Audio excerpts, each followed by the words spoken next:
Deputy CM Pawan Kalyan బాధ్యతలు చేపడుతూ full బిజీగా గడుపుతున్న పవన్ కళ్యాణ్ ప్రస్తుతం తన చేతిలో ఉన్నటువంటి 3 సినిమాలను పూర్తి చేసి ఇక పరిపాలనపై ఫుల్ ఫోకస్ పెడతాడని అంతా అనుకుంటున్నారు.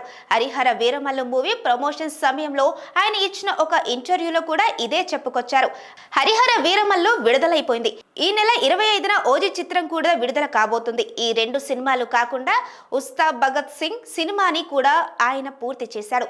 కేవలం ఒకే ఒక్క పాట షూటింగ్ మాత్రమే బ్యాలెన్స్ ఉందట.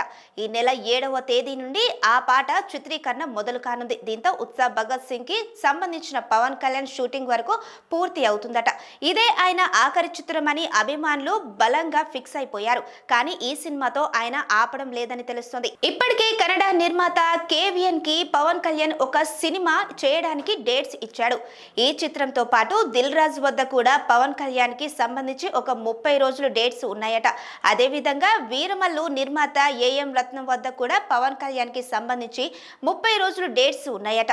వీళ్ళిద్దరికి సపరేట్ గా సినిమా చేయడం లేదు, కానీ వాళ్ళిద్దరూ సంయుక్తంగా కలిసి పవన్ కళ్యాణ్ తో ఒక సినిమాని నిర్మించబోతున్నారట. వీళ్ళతో పాటు ఎస్ఆర్టీ ఎంటర్టైన్మెంట్స్ బ్యానర్ లో కూడా ఆయన ఒక సినిమా చేయనున్నారు. డైరెక్టర్ ఎవరు అనేది ఇంకా ఖరారు కాలేదు. ఈ 3 ప్రాజెక్ట్ ని వచ్చే ఏడాదిలో పవన్ కళ్యాణ్ మొదలుపెట్టే అవకాశాలున్నాయి. దిల్ రాజ్ తో చేయబోయే సినిమాకు అనిల్ రావిపూడి దర్శకత్వం వహించే అవకాశాలు పుష్కలంగా ఉన్నాయి.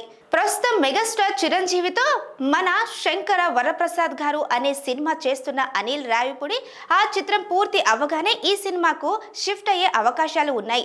అదేవిధంగా కేవిఎన్ ప్రొడక్షన్స్ తో చేయబోయే సినిమాకు తమిళ టాప్ డైరెక్టర్ ఖరారు అయ్యారట.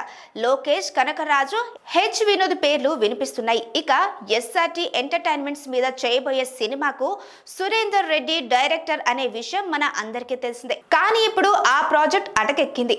ఆ సినిమాకు బదులుగా వేరే సినిమా చేసే అవకాశాలు ఉన్నాయి. ఇలా వచ్చే ఏడాది కూడా పవన్ కళ్యాణ్ సినిమాలతో ఫుల్ బిజీ కానున్నాడు.